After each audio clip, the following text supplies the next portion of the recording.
Alhamdulillah nahmaduhu wa nasta'inuhu wa nastaghfiruh wa na'udzu billahi min shururi anfusina wa min sayyiati a'malina may yahdihillahu fala mudhillalah wa may yudlil fala hadiyalah wa asyhadu an la ilaha illallah wahdahu la syarikalah wa asyhadu anna Muhammadan abduhu wa rasuluh ya ayyuhalladzina amanu taqullaha haqqa tuqatih ولا تموتن إلا وأنتم مسلمون يا أيها الناس اتقوا ربكم الذي خلقكم من نفس واحدة وخلق منها زوجها وبث منهما رجالا كثيرا ونساء واتقوا الله الذي تساءلون به والأرحام إن الله كان عليكم رقيبا يا أيها الذين آمنوا اتقوا الله وقولوا قولا سديدا يصلح لكم أعمالكم ويغفر لكم ذنوبكم ومن يطع الله ورسوله فقد فاز فوزا عظيما أما بعد فإن أصدق الحديث كتاب الله وخير الهدي هدي محمد صلى الله عليه وآله وسلم وشر الأمور محدثاتها وكل محدثة بدعة وكل بدعة ضلالة وكل ضلالة في النار وبعد. Ma'asyiral ikhwah wal akhwat fid din, a'azzakumullah. Alhamdulillah, pada malam hari ini kita bersyukur memuji Allah Subhanahu wa taala yang telah memudahkan berbagai macam nikmat dan kebaikan kepada kita. Kita bersyukur kepada Allah Subhanahu wa taala yang memilih kita di antara sekian banyak manusia untuk mendapatkan hidayahnya, untuk bersemangat mengikuti petunjuknya. Kita bersyukur kepada Allah Subhanahu wa taala yang memilih kita dengan segala kekurangan yang ada pada diri kita untuk bisa mengenal Islam, mengenal jalan sunnah Nabi sallallahu alaihi wasallam. Wa rabbuka yakhluqu ma yasha'u wa yakhtar ma kana lahumul khiyarah. Dan Allah Subhanahu wa taala dialah yang menciptakan apa yang dikehendakinya dan yakhtar, memilih di antara mereka. Maka lahumul khiyarah, dan manusia sama sekali tidak punya hak untuk memilih. Maka masing-masing kita merasa bahwa Allah Subhanahu wa taala insyaallah memilih kita dengan petunjuknya. Memilih kita di antara sekian banyak manusia untuk bisa mengenal sunnah Nabi sallallahu alaihi wasallam. Yang dengan itu kita akan berpeluang untuk meraih banyak keutamaan dan kedudukan yang mulia di sisinya. Ma'asyiral ikhwa fid din, a'azzakumullah. Di antara makna ayat yang saya sebutkan tadi, wa rabbuka yakhluqu ma yasha'u wa yakhtar, Allah Subhanahu wa taala menciptakan apa yang dikehendaki dan memilih. Sebagaimana ini berlaku bagi manusia, ada orang-orang yang dipilih. Tentu saja pilihan yang paling pertama adalah orang-orang yang paling mulia kedudukannya di sisi Allah, para nabi alaihi wassalatu wassalam.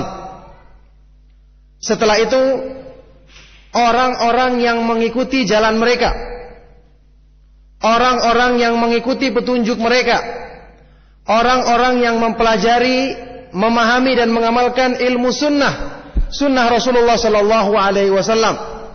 Mereka inilah orang-orang yang dipilih setelah para nabi alaihi wassalatu wassalam.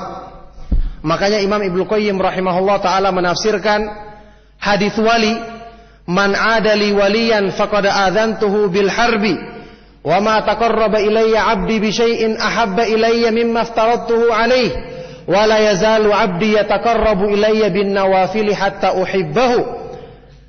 Barang siapa yang memusuhi kekasihku atau waliku, maka sungguh aku telah menyatakan peperangan terhadapnya.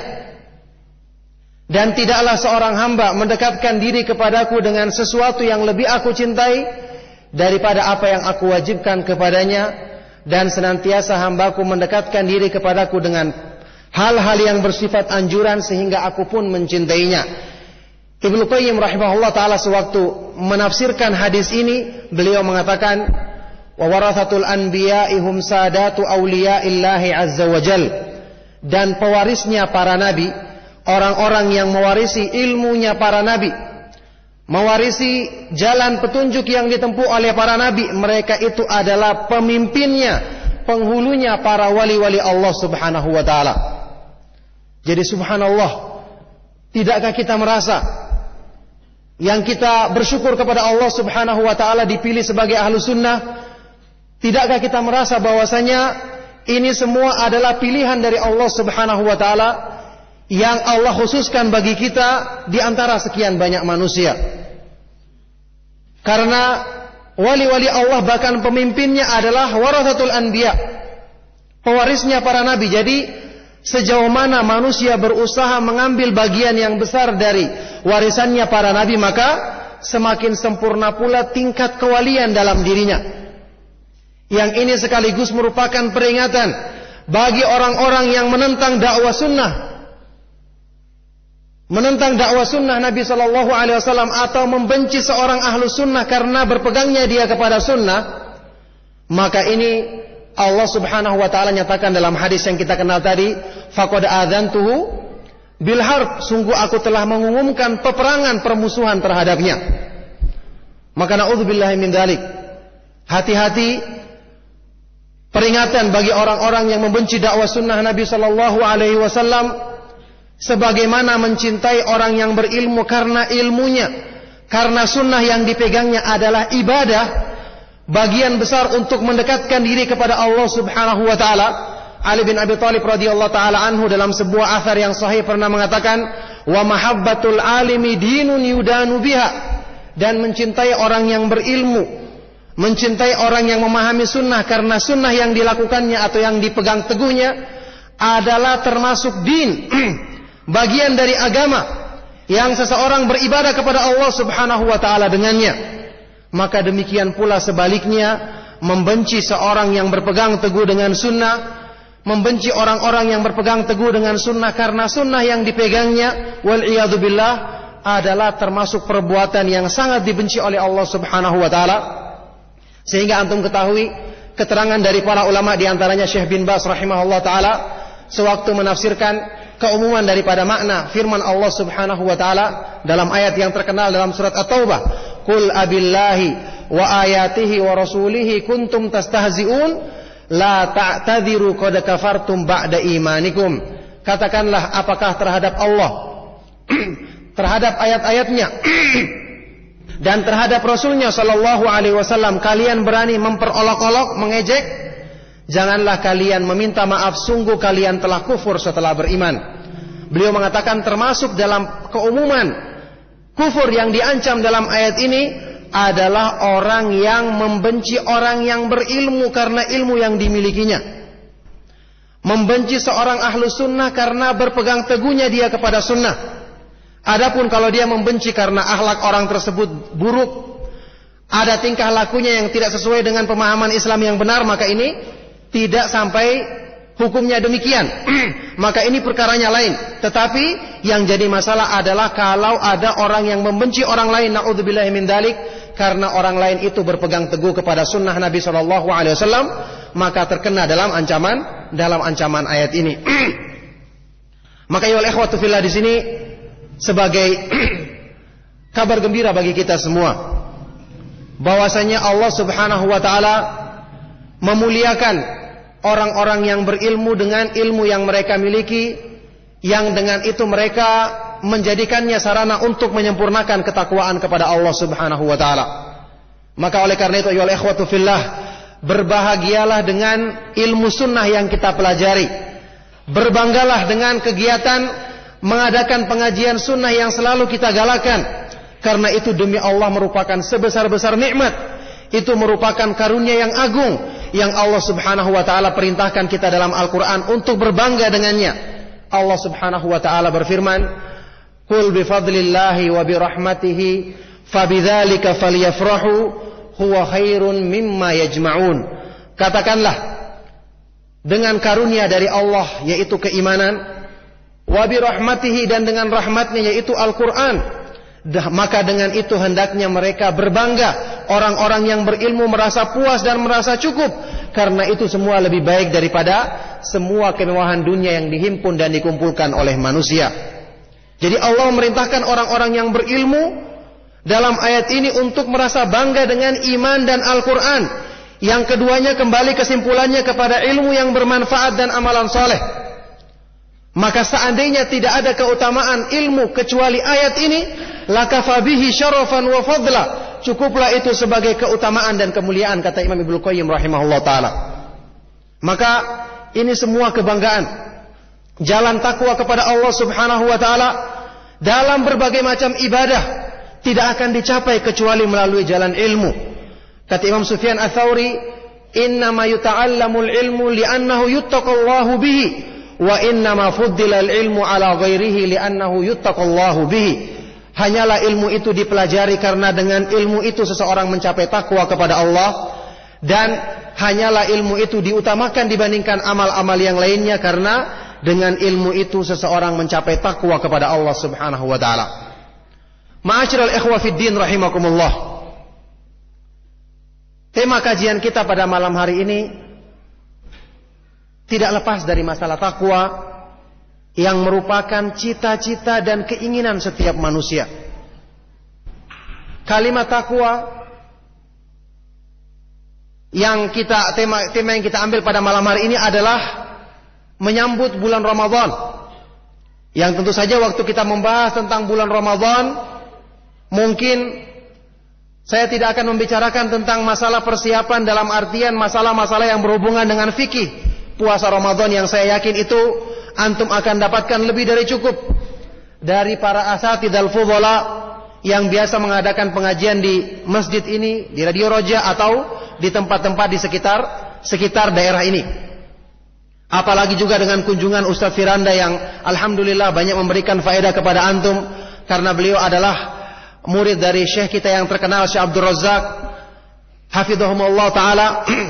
Ini saya rasa peringatan yang sangat cukup untuk hal-hal yang berhubungan dengan ketakwaan.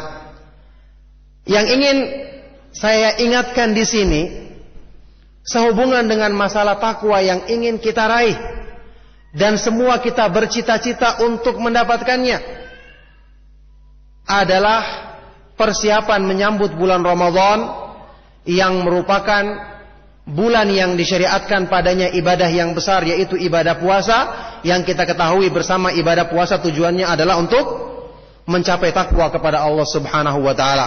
Ya ayyuhalladzina amanu kutiba alaikumus siyamu kama kutiba alal ladzina min qablikum la'allakum tattaqun. Wahai orang-orang yang beriman, telah diwajibkan bagi kamu berpuasa sebagaimana diwajibkan kepada orang-orang sebelum kamu agar kalian bisa mencapai atau menjadi orang-orang yang bertakwa. Takwa, kalimat yang mudah diucapkan di lisan, tetapi sulit untuk diamalkan kecuali bagi orang-orang yang Allah mudahkan. Karena Allah subhanahu wa ta'ala menjadikan ibadah yang agung puasa Ramadan, yang merupakan salah satu rukun Islam yang besar, tujuannya adalah untuk mendidik ketakwaan, menjadi madrasah, tempat penggemblengan untuk meraih takwa kepada Allah subhanahu wa ta'ala. Berarti ini merupakan amal ibadah yang butuh persiapan, karena jarang-jarang kita bisa melalui ibadah-ibadah besar yang dijamin atau yang dijanjikan orang-orang yang mengamalkannya bisa mencapai takwa kepada Allah subhanahu wa ta'ala. Perlu persiapan, perlu kita membekali diri dengan ilmu dan petunjuk Allah untuk bisa meraih hasil yang maksimal dari ibadah yang agung ini. Makanya kita kenal bersama para ulama salaf jauh-jauh hari sebelumnya telah mempersiapkan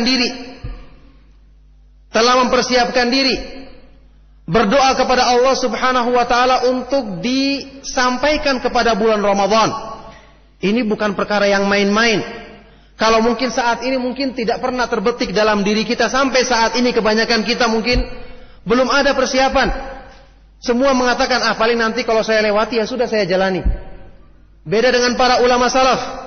Kata salah seorang di antara mereka, kanu yad'una Allah azza wa jalla sittata ashhurin ayyuballighahum Ramadan.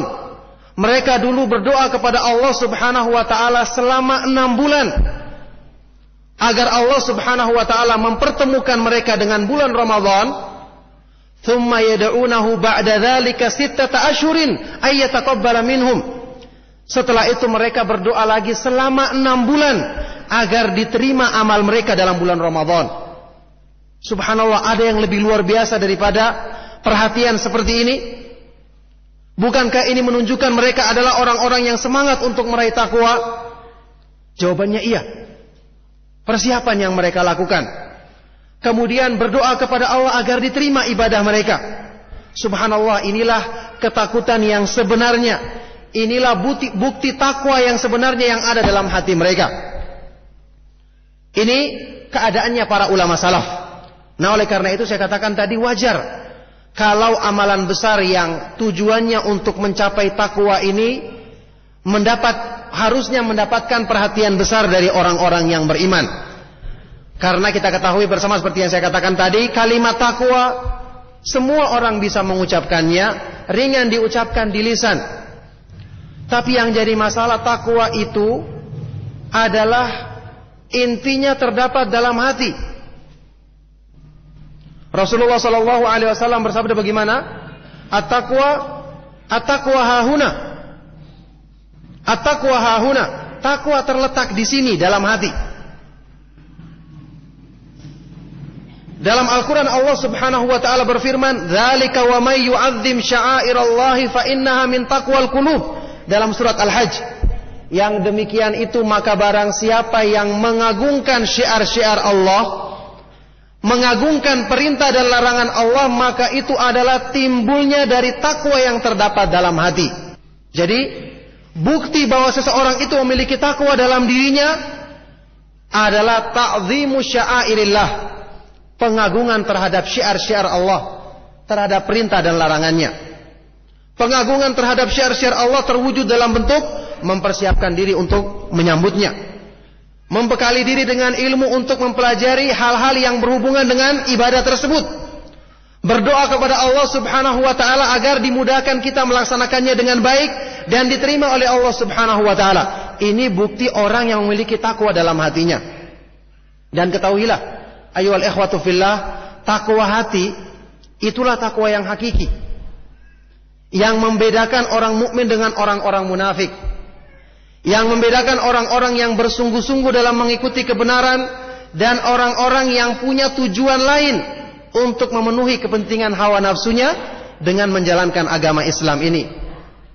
Imam Ibnu Qayyim rahimahullah taala berkata, "Wa'lam annal 'abda innama yaqta'u manazila sayri ila Allah biqalbihi wa himmatihi la bi badanihi." Wattaqwa fil haqiqati taqwal qulub la taqwal jawarih, kata beliau dalam kitab Al-Fawaid. Ketahuilah bahwasanya seorang hamba itu hanyalah mampu menempuh tahapan-tahapan perjalanan menuju Allah, menempuh tahapan-tahapan perjalanan menuju ridha Allah biqalbihi, dengan hatinya, dan himmatihi, tekadnya yang kuat dalam dirinya, la bi badanihi, dan bukan cuma dengan sekedar amalan anggota badannya. Wa taqwa fil haqiqati, dan takwa yang hakiki, kata beliau, takwa itu pada hakikatnya adalah taqwal qulub, takwa yang terdapat dalam hati, la taqwal jawarih, bukan cuma sekedar yang nampak pada anggota badan manusia. Inilah yang menjadikan takwa itu berat. Takwa itu bukan hanya terlihat dari orang yang banyak menghadiri salat di masjid. Meskipun itu jelas merupakan bagian dari takwa, tapi tidak menunjukkan takwa yang hakiki terdapat dalam dirinya. Tidak mesti menunjukkan demikian.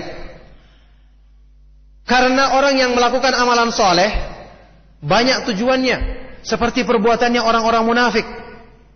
Pura-pura masuk Islam tapi tujuannya untuk melindungi dirinya. Bahkan Allah mencela dalam Al-Quran orang-orang yang seperti ini. Dan itu ada kenyataannya di kalangan kaum muslimin atau orang-orang yang mengaku sebagai muslim. Allah berfirman, "Wa minan nasi may ya'budullaha ala harfin fa in asabahu khairun yatma'anna bihi wa in asabathu fitnatun inqalaba ala wajhihi khasira ad-dunya wal akhirati dzalika huwal khusranul mubin." Dan di antara manusia ada orang-orang yang masuk Islam dengan berdiri di tepi. Beribadah kepada Allah berdiri di tepi. Artinya masuknya tidak 100%. Dia lihat dulu keuntungannya. Kalau dia merasa mendapatkan kebaikan, maka dia tenang melakukan Islam. Beribadah kepada Allah. Tapi kalau ditimpa fitnah, merasakan banyak cobaan, banyak ujian, maka dia pun mundur. Orang seperti ini adalah orang yang rugi di dunia dan di akhirat. Dan itu adalah kerugian yang nyata. Na'udzubillahi min dzalik. Jadi ada orang yang memang kelihatan berislam bagus, belum tentu tujuannya adalah untuk meraih takwa. Tapi tujuannya bisa jadi na'udzubillahi min dzalik untuk memuaskan kepentingan hawa nafsunya, tapi dibungkus dengan bungkusan Islam. Dan ini nanti termasuk perkara besar yang akan dibahas atau digembleng dalam madrasah puasa Ramadan. Upaya untuk menundukkan hawa nafsu yang punya keinginan tadi. Jadi ini keadaan manusia. Jadi kata-kata Imam Ibnu Qayyim tadi, takwa yang hakiki, takwa yang terdapat dalam hati, maksudnya adalah seperti itu. Di sinilah letak beratnya takwa. Maka ya ikhwatu fillah, jangan menganggap remeh kalimat takwa. Sebagaimana kita mengatakan ikhlas, takwa, keimanan yang sempurna. Subhanallah, ini amal-amal yang berat, yang para ulama salaf saja tidak berani menjamin diri mereka untuk diterima satu saja amalnya, karena mereka tidak atau merasa berat untuk mencapai yang namanya takwa. Salah seorang di antara mereka sewaktu menafsirkan firman Allah Subhanahu wa taala, "Innama yataqabbalullahu minal muttaqin." Hanyalah Allah menerima amalan dari orang-orang yang bertakwa. Ulama salaf ini mengatakan, "Lau anni a'lamu anna Allah taqabbala minni sajdatan wahidah latamannaitul mauta." Seandainya aku mengetahui Allah menerima dariku satu sujud, satu salat saja, maka aku menginginkan mati saat ini juga. Artinya apa? Karena berarti aku sudah termasuk orang-orang yang bertakwa yang diterima oleh Allah Subhanahu wa taala. Ini luar biasa. Jadi kalimat takwa itu gampang diucapkan, tapi tidak semua ucapan itu terwujud dalam bukti nyata. Kenapa demikian? Karena takwa itu letaknya dalam hati, dan hati manusia Allah Subhanahu wa taala yang menguasainya dan bisa membolak-balikannya. Ya ayyuhalladzina amanu stajibu lillahi walir rasuli idza da'akum lima yuhyikum wa'lamu annallaha yahulu bainal mar'i wa qalbihi wa annahu ilaihi tuhsyarun. Wahai orang-orang yang beriman, penuhilah seruan Allah dan seruan Rasul-Nya yang mengajak kamu kepada apa-apa yang bisa memberikan kebaikan hidup bagimu. Wa'lamu, tapi ketahuilah bahwasanya Allah Subhanahu wa taala dialah yang membatasi manusia dari hatinya. Maksudnya apa? Maksudnya kalau anggota badan seseorang bisa berpura-pura menampakkan dirinya orang yang rajin sholat, khusyuk ibadahnya, konsentrasi ketika dia berdoa atau membaca Al-Quran, bahkan dia bisa berpura-pura menangis. Tapi kalau hati tidak bisa. Hati tidak bisa dikuasai manusia. Kenapa? Wa'lamu annallaha yahulu bainal mar'i wa qalbi. Ketahuilah Allah Subhanahu wa taala dialah yang menghalangi manusia dari hatinya.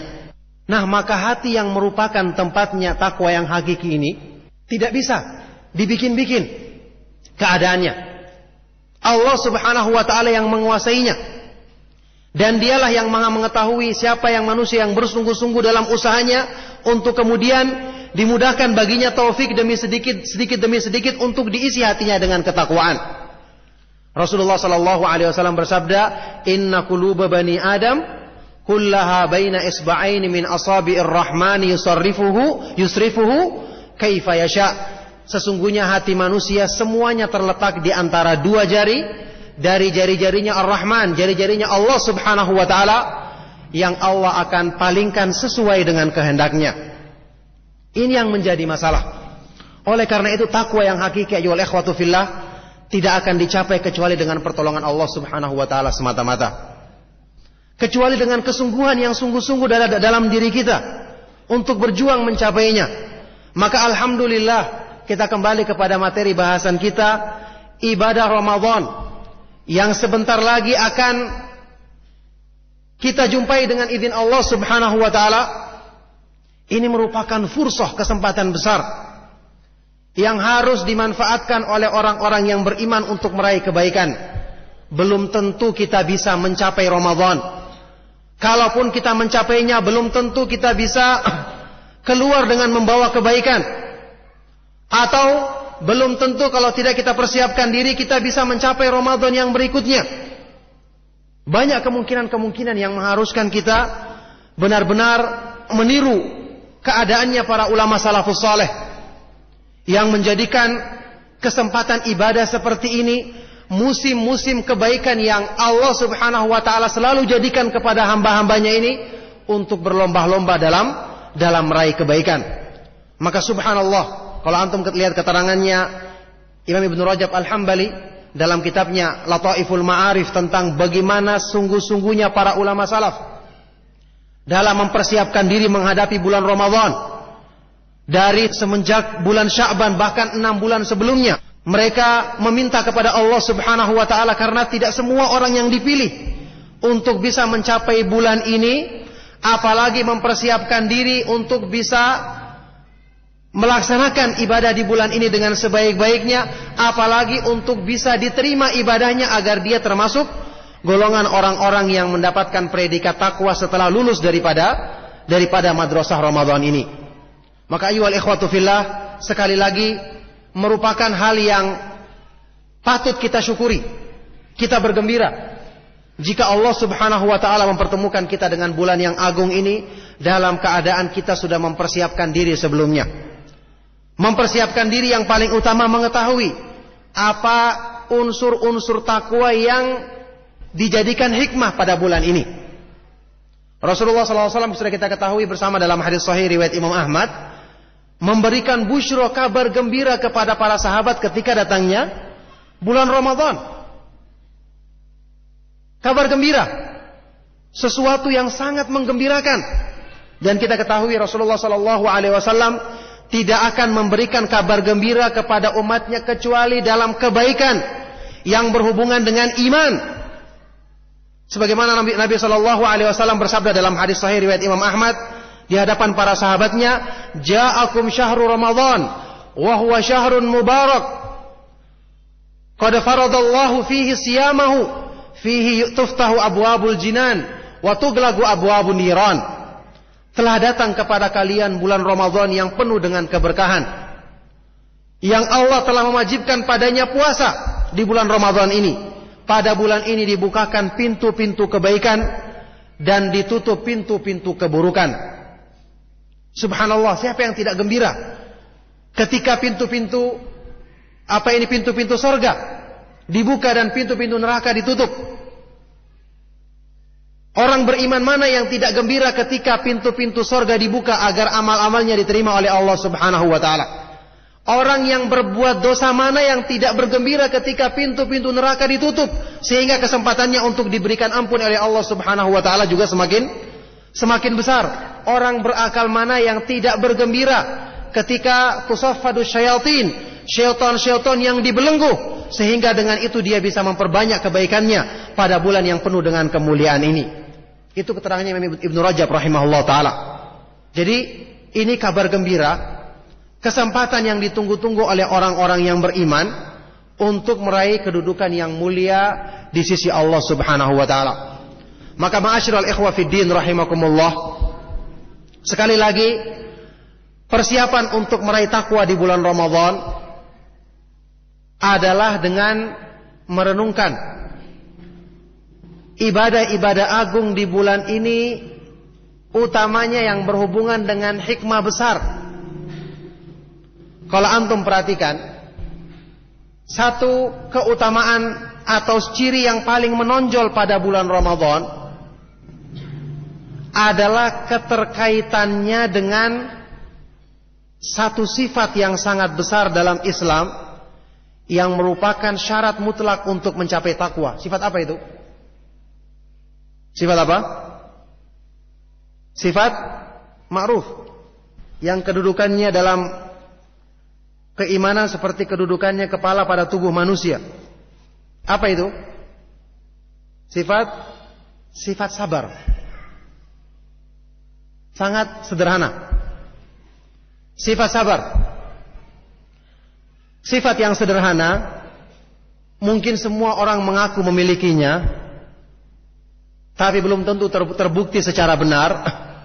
Sifat sabar yang saya katakan tadi, Ibnu Qayyim rahimahullah taala, fa innahu fil imani bimanzilatil jasadi bimanzilatir ra'si fil jasad, fa idza quti'ar ra'su fala baqa'a lil jasad. Kedudukannya sabar pada keimanan adalah seperti kedudukannya kepala pada tubuh manusia, yang kalau kepala itu dihilangkan, maka apa artinya tubuh? Tidak ada kehidupan baginya. Sabar hilang dari keimanan, binasa keimanannya. Sifat yang utama ini paling menonjol kita dapatkan ada pada puasa Ramadan maupun puasa-puasa sunnah yang lainnya. Dari segi mana?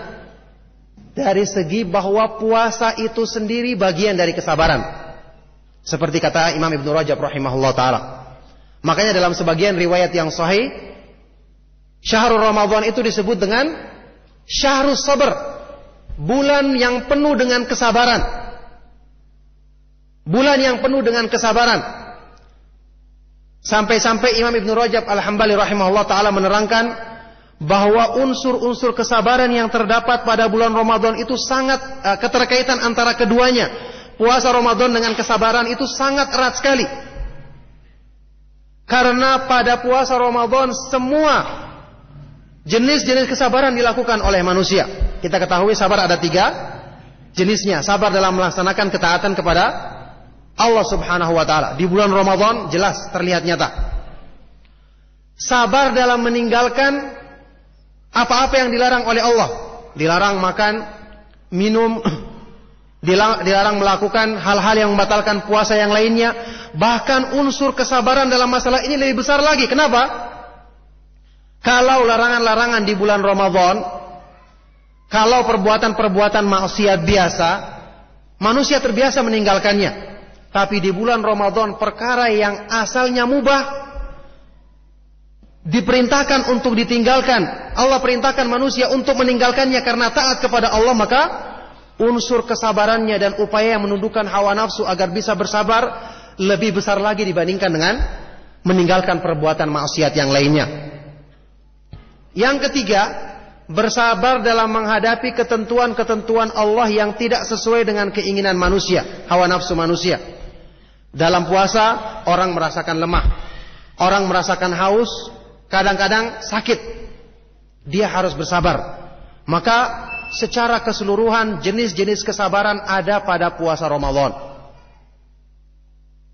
Ini di antara segi yang menunjukkan keterkaitan antara dua ibadah ini.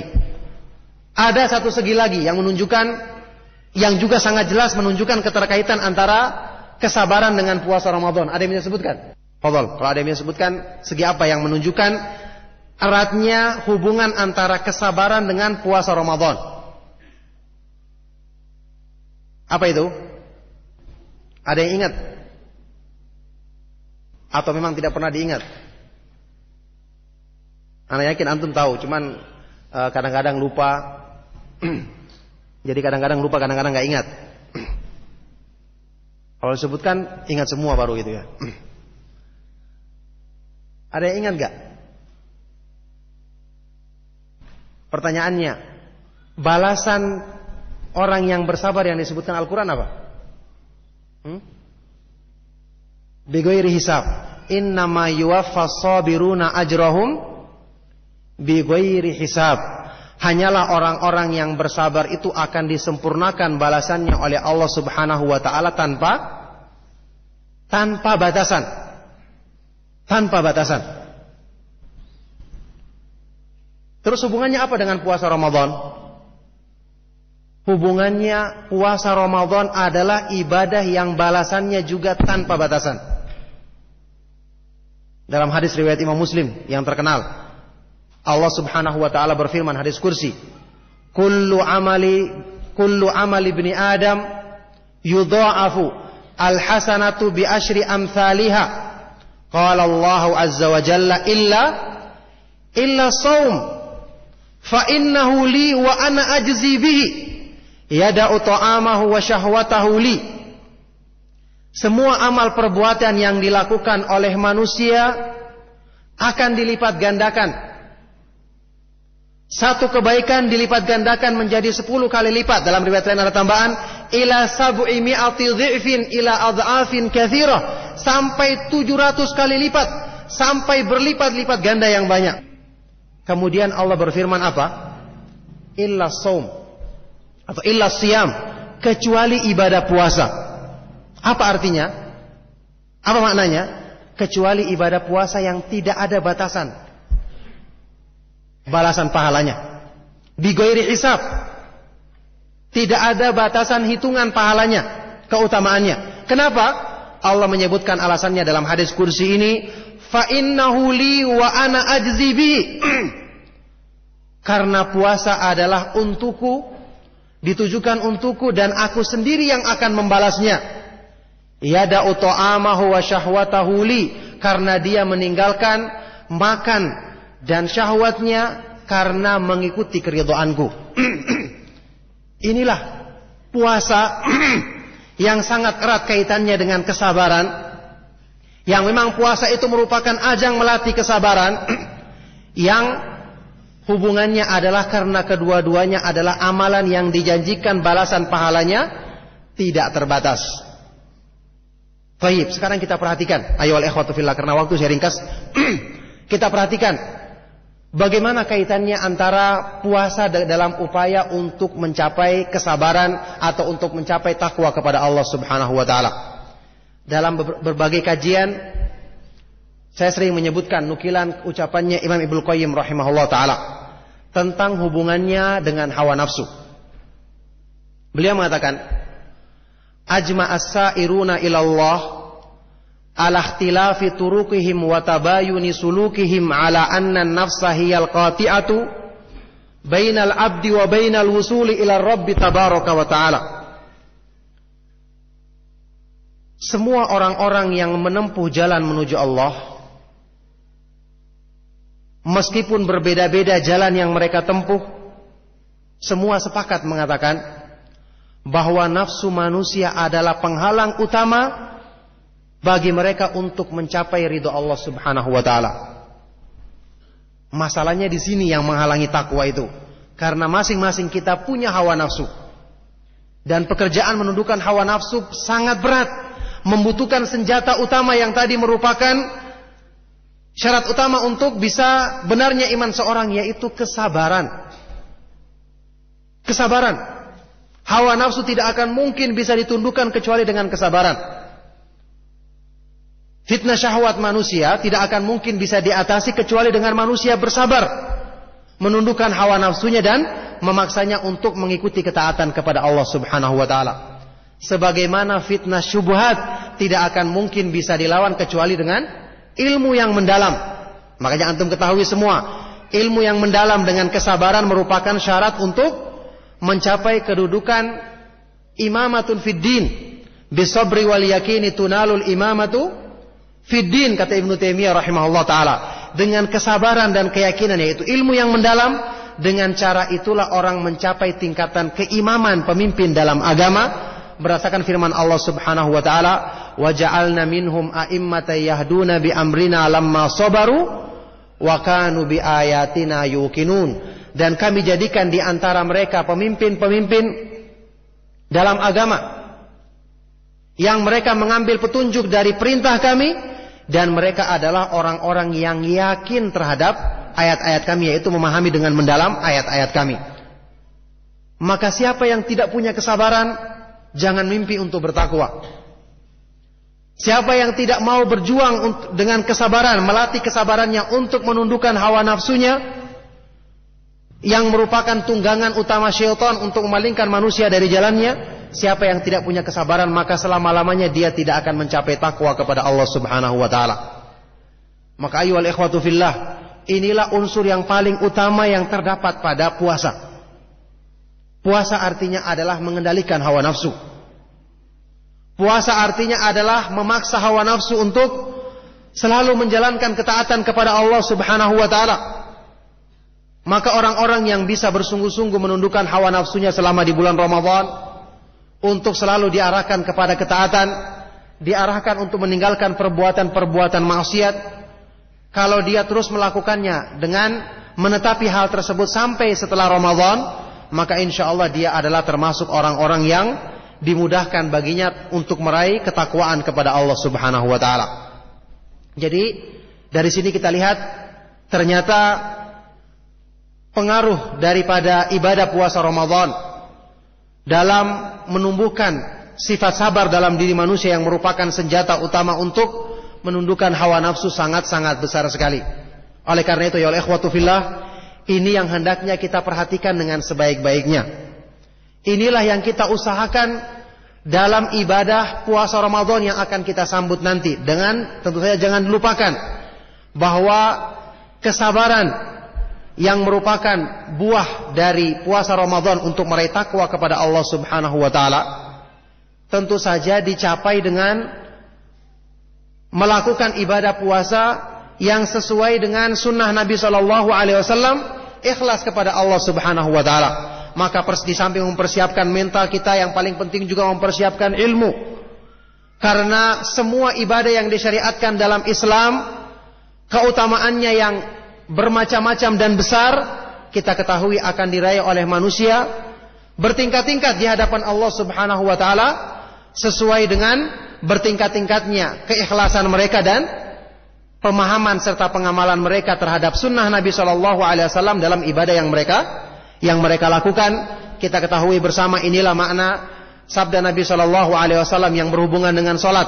Innal abda la yusalli salatan fama yuktabu lahu minha illa ushuruha au tusuha au thumunuha au ila nisfuha. Sesungguhnya seorang hamba benar-benar dia melaksanakan satu salat, tapi tidak ditulis baginya dari keutamaan salat tersebut, kecuali ada yang cuma dapat 1/10-nya, 1/9-nya, 1/8-nya, sampai yang paling tinggi cuma setengahnya saja. Karena belum tentu salat yang mereka lakukan ikhlasnya sempurna dan ittiba'nya terhadap sunnah Nabi Shallallahu Alaihi Wasallam sempurna. Maka ini merupakan jawaban terhadap orang yang bertanya, kenapa ada si fulan melaksanakan sholat tapi sholatnya tidak mencegah dia dari perbuatan keji dan mungkar? Jawabannya, keutamaan ibadah itu diterima manusia bertingkat-tingkat, sesuai dengan keikhlasannya, sesuai dengan kesesuaian sholatnya dengan petunjuk Nabi Shallallahu Alaihi Wasallam. Demikian pula secara khusus dalam hadis yang lain juga sahih, Nabi Shallallahu Alaihi Wasallam bersabda yang terkenal, rubba shaimin laisa lahu min siyamihi ilal ju'u wal atash. Kebanyakan orang yang berpuasa tapi tidak mendapatkan hasil dari puasanya kecuali apa?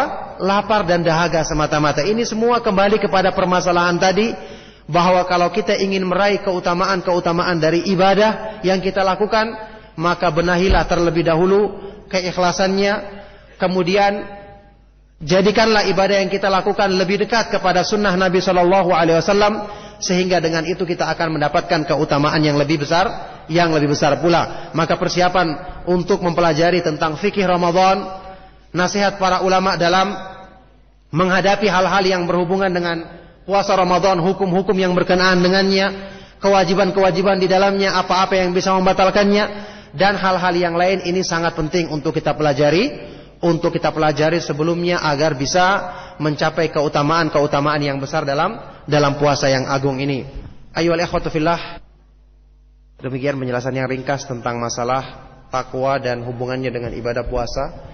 Semoga Allah Subhanahu wa taala memilih kita termasuk orang-orang yang dimudahkan untuk bertemu dengan bulan Ramadan, mengambil keutamaan yang sebesar-besarnya di dalamnya, dan termasuk orang-orang yang dibebaskan dari azab Allah Subhanahu wa taala pada bulan Ramadan, dan menjadi orang-orang yang diterima amal ibadahnya untuk mencapai ketakwaan kepada Allah Subhanahu wa taala di bulan yang penuh dengan kemuliaan. Sekali lagi, afwan atas segala kekurangannya, dan afwan kalau pembahasannya tentang Ramadan tidak begitu banyak, karena tujuan saya hanya sekedar mengingatkan, dan mudah-mudahan nanti antum akan dapatkan pembahasan yang lebih lengkap dari para asatidzah al-fudhala. Demikianlah, sallallahu wasallam wa baraka ala nabiyina Muhammadin wa ala alihi wa ashabihi wa man tabi'ahum bi ihsan ila yaumil qiyamah, wa akhiru da'wana anil hamdulillahi rabbil alamin.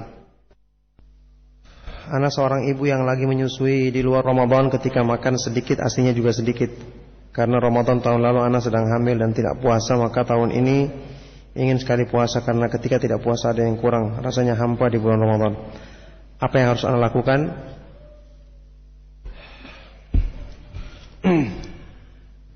Ittaqullaha mastata'tum, bertakwalah kepada Allah sesuai dengan kesanggupanmu, semaksimal mungkin yang mampu kamu lakukan. Maka kalau kita ibu yang hamil atau menyusui karena khawatir atau karena kelemahannya dia tidak mampu berpuasa, maka Allah Subhanahu wa taala telah memberi jalan keluar baginya. Rasulullah SAW bersabda, "Innallaha yuhibbu an tu'ta rukhsuhu kama yakrahu an tu'ta ma'siyatuhu." Allah Subhanahu wa taala suka jika dilakukan keringanan-keringanan yang diberikannya, sebagaimana Allah membenci orang yang melakukan maksiat kepadanya. Jadi kalau dia sudah berusaha ternyata tidak mampu, maka Allah lebih dicintai baginya untuk melakukan keringanan yang Allah berikan. Setelah itu dia membayar fidyah. Ya. Ana merasa sangat susah untuk menjaga lisan dan ana juga gampang marah. Kait-kait apa yang harus ana lakukan dan dengan nama Allah yang mana ana berdoa agar terhindar dari sifat tersebut. Ya. Disebutkan dalam sunnah Nabi sallallahu alaihi wasallam untuk menahan kemarahan disuruh membaca ta'awudz dalam hadis Bukhari Muslim, a'udzubillahi minasyaitonir rajim. Rasulullah sallallahu alaihi wasallam bersabda, "Inni la a'lamu kalimatan law qalaha la dhahaba anhu ma yajid." Sesungguhnya aku mengetahui satu kalimat yang seandainya diucapkan orang yang sedang marah ini maka akan hilang apa yang kemarahan yang terasakannya, itu mengucapkan ta'awudz, a'udzubillahi minasyaitonir rajim. Kemudian sunnah Nabi sallallahu alaihi wasallam yang lainnya, "Idza ghadiba ahadukum falyaskut." Itu hadisnya hasan atau sahih. Jika salah seorang dari kalian marah maka hendaknya dia diam. Atau ketika dia berdiri dia duduk. Kalau duduk maka dia berbaring. Kata Rasulullah sallallahu alaihi wasallam, "Idza ghadiba ahadukum wa huwa qa'imun falyajlis fa in dhahaba anhu al-ghadab wa illa falyattaji." Kalau salah seorang dari kalian marah maka hendaknya ketika dia berdiri maka hendaknya dia duduk. Kalau belum hilang juga marahnya maka hendaknya dia berbaring. Itu petunjuk Nabi sallallahu alaihi wasallam. Adapun yang berhubungan dengan nama Allah secara keumuman perbuatan maksiat, kalau kita lebih merenungi dan mendalami kandungan dari nama-nama Allah Subhanahu wa taala yang menunjukkan kemahakuatannya, kemahaperkasaannya, Al-Qawi, Al-Matin, Al-Aziz, Al-Jabbar, yang maha mampu memberikan siksaan kepada manusia, yang maha mampu, yang maha kuat untuk bisa memberikan balasan kepada manusia, maka ini akan menjadikan manusia takut kepada Allah Subhanahu wa taala yang azabnya sangat keras bagi orang-orang yang berbuat kezaliman. A'udzubillahi min dzalik. Apa saja yang membatalkan puasa? Ya, ini ma'ruf ya. Apakah keluarnya darah dari kulit akibat luka dapat menyebabkan batal puasa? Tidak. Kalau akibat luka yang dari kulit tidak membatalkan puasa. Apakah benar di bulan Ramadan tidak ada salat tahajud tapi digantikan dengan salat sunat tarawih? Ya. Maksudnya salat malam itu adalah salat tahajud. Jadi kalau dilaksanakan di masjid berjamaah maka itulah yang namanya qiyamul Ramadan. Ini salat tahajudnya di bulan, salat malamnya di bulan Ramadan.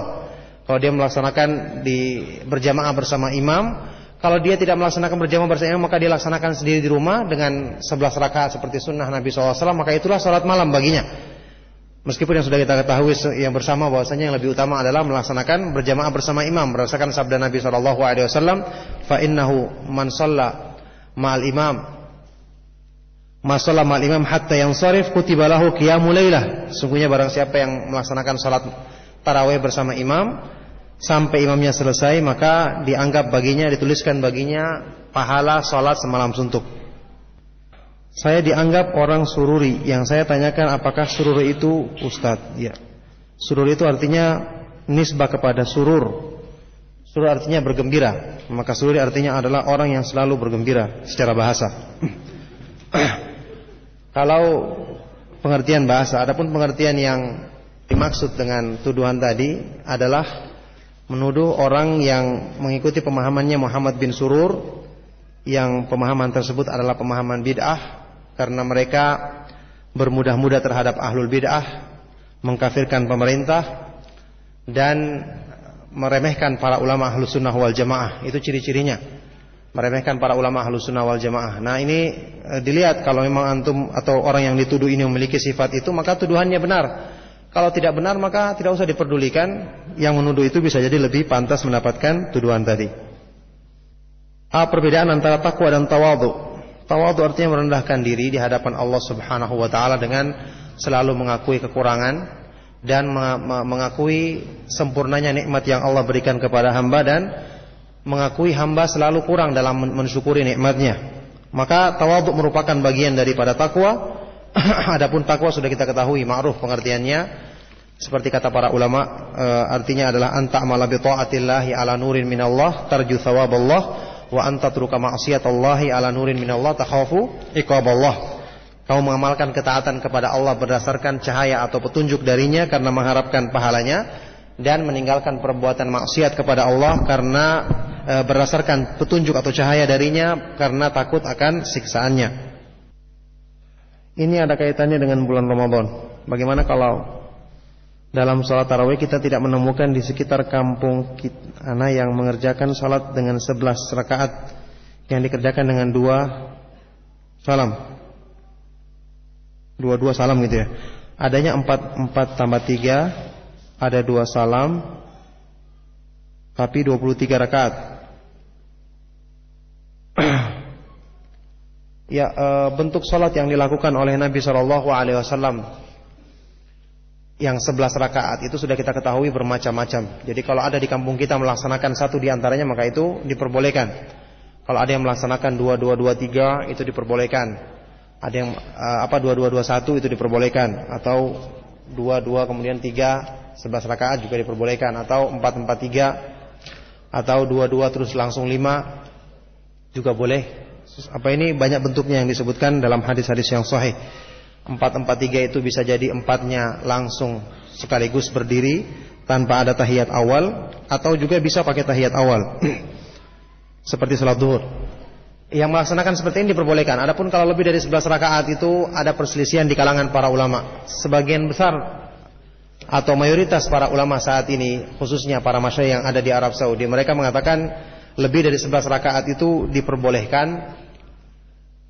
Adapun 11 rakaat yang sesuai dengan tata cara salatnya Nabi SAW yang panjang itu lebih utama, tetapi tidak menjadikan yang lebih daripada itu dikatakan haram atau tidak diperbolehkan. Maka kalau kita ingin dapat keutamaannya, kita salat bersama imam dan cuma itu adanya, tidak bisa kita laksanakan sunnah, dengan pendapat para masyayikh yang ada di Saudi ini, maka itu diperbolehkan untuk kita mengikutinya.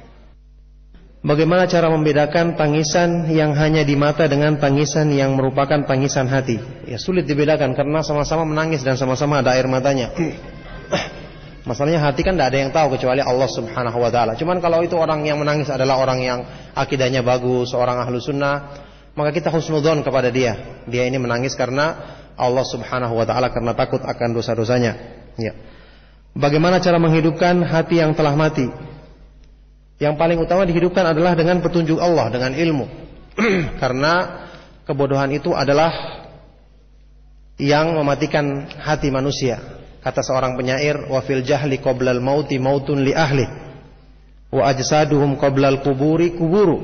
Pada sifat kebodohan, sebelum orangnya mati, terlebih dahulu dia telah mati di hadapan Allah, dan tubuh-tubuh mereka sebelum dimasukkan ke dalam kuburan terlebih dahulu telah menjadi kuburan bagi hatinya.